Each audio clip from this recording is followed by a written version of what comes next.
one of the best submission artists to ever grace the UFC's middleweight division. Gerald Meerschaert joins me on MMA Today. How you doing, buddy? I'm doing good, man. How you been? Fantastic, dude. Fantastic. Good seeing you in Montreal briefly, just in the security line, handshake and a hello. Good to see you. I got to get you back on. We got to chat it up. Yeah, absolutely. Yeah, it was a fun week up until like the Saturday night for me at least, but it was a great card. The atmosphere was great. It's always good to be in a packed arena again, and man, the Canadian fans, they showed up for that one. That was awesome. Yeah, it was a fantastic night. Obviously, in the Belal Muhammad team, you wish the results were different. Although I would say that was the most exciting fight of Belal Muhammad's career, action-wise. Like that was fun as hell to watch. How involved were you in this camp? Were you like regular training partner? You weren't in his corner, but you were obviously teammates and friends. Like how involved were you in this in the lead up and the fight itself?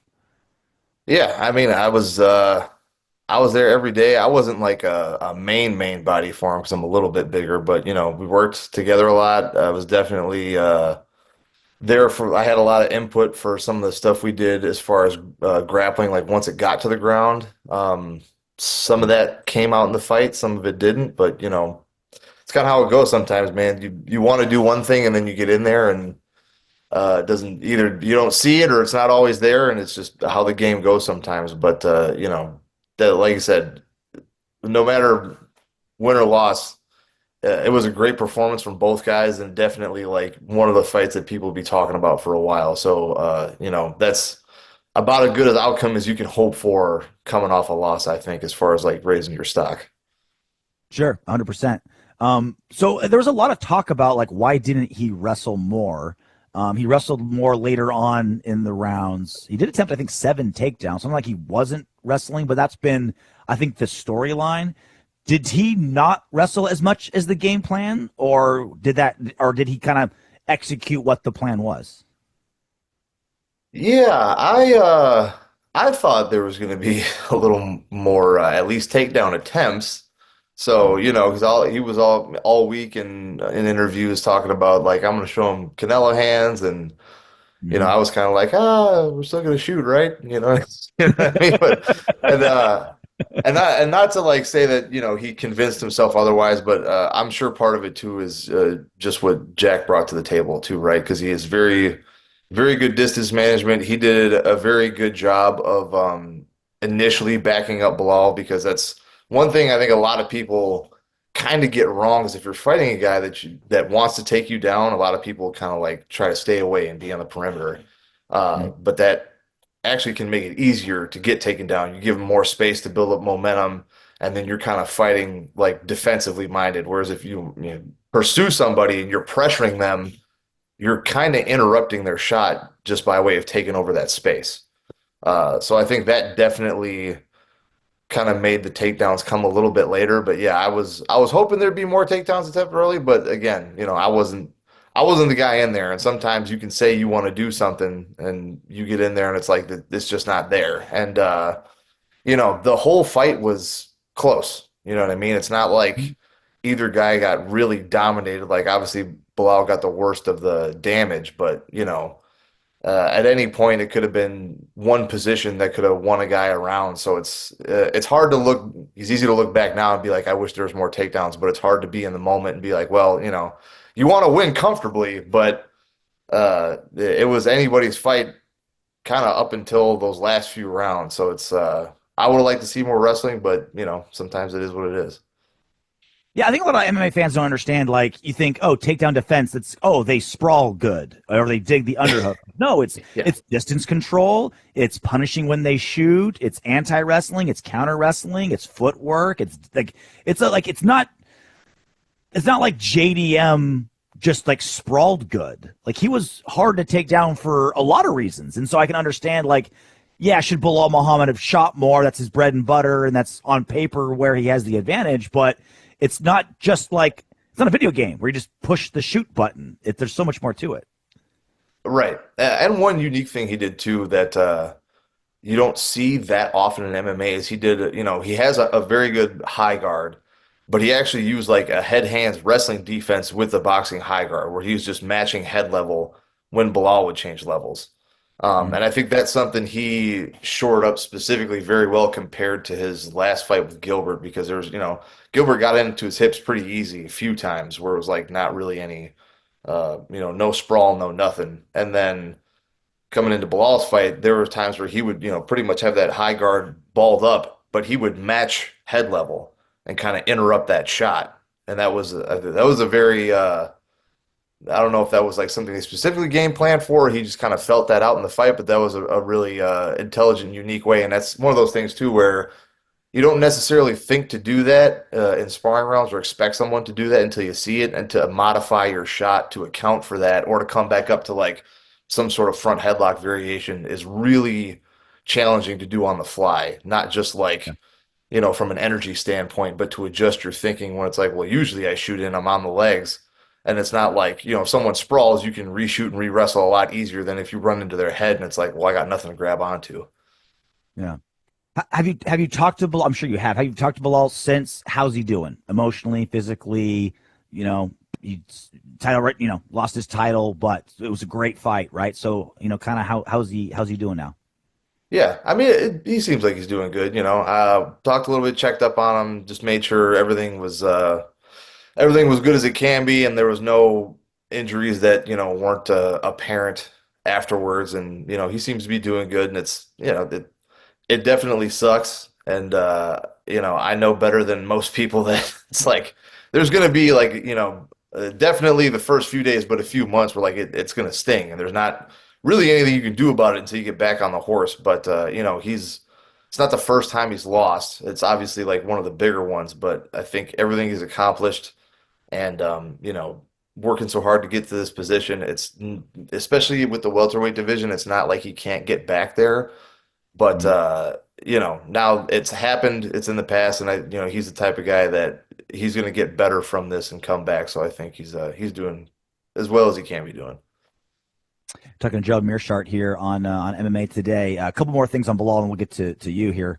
What would you describe his he's not retired, he's not done, but at this point in his career, how would you describe his legacy, his title reign, what he meant to the sport, just as someone who knows him very, very well and knows the sport very, very well?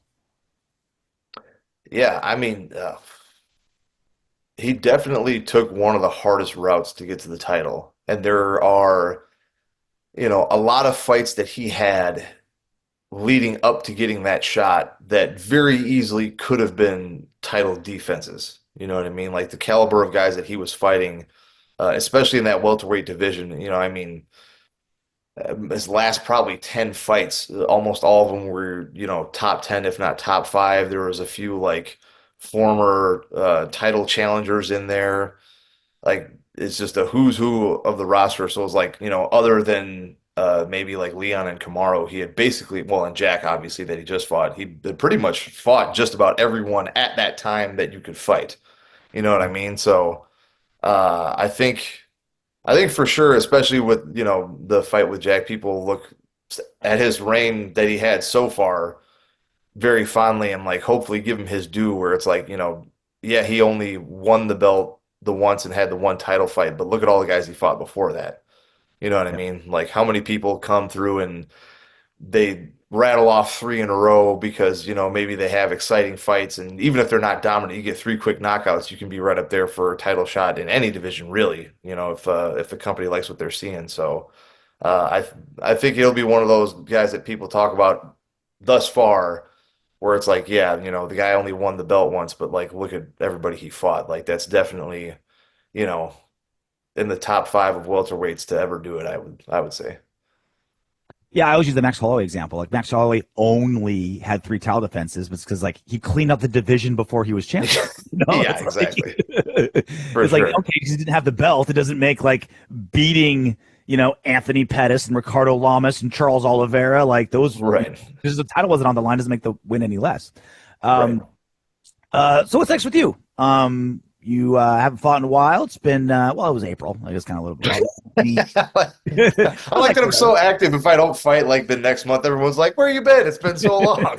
Well, yeah, it's like guys have been in the UFC as long as you. Like you fought 3 times last year. It's like guys don't normally have that schedule at your veterans like you. Yeah. That was such a nice way to tell me I'm old. That was so. No, it's I'm very fortunate though. I've been married I a long guess time, Gerald. I know how to make yes. I know how to make it work. Yeah. No, my body's very resilient, and you know what I love to fight. So if I'm healthy, I like staying active, and I feel like I'd have probably Aaron Bronstead or somebody like that who knows all the stats could probably tell you. But I feel like since I've been in the UFC, I've probably been the most active middleweight. I would think for sure. But yeah, I'd like to fight. I'd like to fight either in July or August. Theoretically, if I could get on that August Chicago card back in front of a crowd, that would be awesome. I know there's another my guy Brendan Allen's fighting on a big card in New Orleans, but the Chicago card would be great if I can't do that anytime in July or August. But you know me, I'm not cool enough to get a call about who, where, and when. They just kind of tell me this is what you get, and I say yes, sir, and put me on a plane, and I'll be there. You get no input. You don't get to pitch anything because Angela Hill's my co-host on Thursdays, and she like does like full-on campaigns with Mick Maynard to try to get fights, and sometimes it works. Are you just kind of like I just answer the call? It's as simple as that. Pretty much. I mean, the only time that there's ever really been an issue is like I don't want to fight my teammates, but now I'm at a place where I don't have any middleweight teammates, so that shouldn't be an issue ever really. So I just looked it up. Your last 14 wins, 13 of them are subs. Are you pissed that you knocked out Eric Spicely and broke the streak? Or are you just taking the wins as they come? No, I just whatever's that. Honestly, I was surprised the Bruno Silva fight, like the way I dropped him. I've seen fights called for less, and then I could it seemed longer to me. It doesn't look that long on film, but like I hit him with the hook, and then the ref was just like, "All right, what are you gonna do now?" And I was like, "Ah, come on, man! Like, you couldn't give me that one." You know what I mean? So, but yeah, at this point, it's nice to have at least one knockout just to be like, I can finish fights other than just submission. But yeah, I don't have Mike Tyson power. I hit hard enough, obviously. I've wobbled guys, and generally when I do submit them, it's because I beat them up a little bit first. But Mhm. that just seems to be the way I finish the fight. And like I always say, I don't really look at a fight in terms of like, oh, I want to outpoint you or like strategically do whatever. It's like I want to have a final outcome where it's like I did something that you, especially like with a submission, like you voluntarily gave up or you go to sleep, one or the other. Is there a secret or a trick or a mentality, or it's just like you're just good at it to get 29 career submissions and it's like just about every single time you win, it's a submission? Is it all mentality? Is it just you have a natural skill set? Is it something you do intentionally? Like, what is the key to being such a good submission artist in MMA? One one thing I would say specifically is like and there's plenty of guys that cross over from jiu-jitsu. The one big thing is obviously I have a lot of fights. So, if that's the thing I tend to finish fights with, that's what's going to happen. So, it sounds really cool to say I have like 29 submissions or whatever, but I also have like 50 fights. So, I should probably have a lot of a lot of finishes just to qualify that so no one's coming at me all crazy. Well, I Uh, mean, in 37 wins, you only went to two decision wins. So there's a fit. yeah. There's this, it's not just you're not just doing it in volume, Jared. You're Right. Yeah. something No, for more. sure. That's for sure a little bit of it is like mentality for lack of a better word and just like how I view a fight in general. But another thing is like a lot of jiu-jitsu guys cross over, but I would say like always do if you're gonna fight and do jiu-jitsu, always do jiu-jitsu under the assumption that someone can hit you or like kick you from any position, and that'll Mhm. kind of inform the way you do stuff. And then remember, the faster that you get them out of there, the less they can punch you in the face. So if you Yeah. get into this and you want to be able to tie your own shoes when you retire, probably a good thing to like get out of there as quick as you can. Yeah, you're not paid by the hour. It's just like literally the opposite. I'm very curious what you make of the middleweight championship that was just announced. You're talking about, Chicago main event. It'll be Dricus Du Plessis versus Khamzat Chimaev. I think everyone's kind of like 3 years ago. They're like, oh, Khamzat's going to be champ. It's just a matter of if, not when. he is a favorite over Dricus, but just a slight favorite. Hmm. Reigning champion. When you close your eyes and think about how that fight plays out, what do you see? It's probably like what most people would think. If it ends early, I would think it's Khamzat. But the longer the fight goes on, I think Dricus has an advantage, and it's interesting because it's one of those things where like every time Khamzat is presented a new challenge, he rises to the occasion and still looks like the monster that everybody says he is.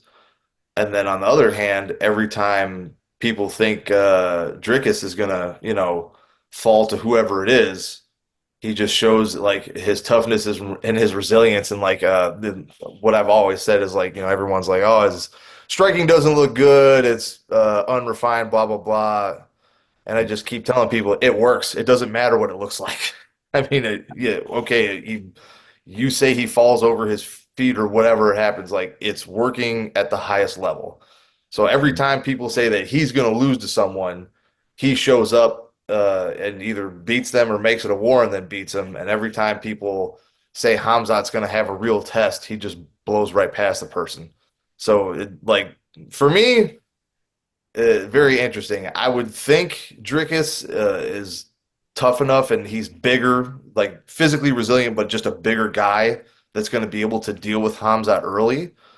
Um, but Khamzat's also very, very skilled. And when you come out, cylinders firing at 100% like that, if you get to someone's back and jump on them, it is very possible you land a good punch, you get a choke in there, that could be all she wrote. That being Yeah. said, I had, we've seen Khamzat fight Usman. Took that fight on short notice.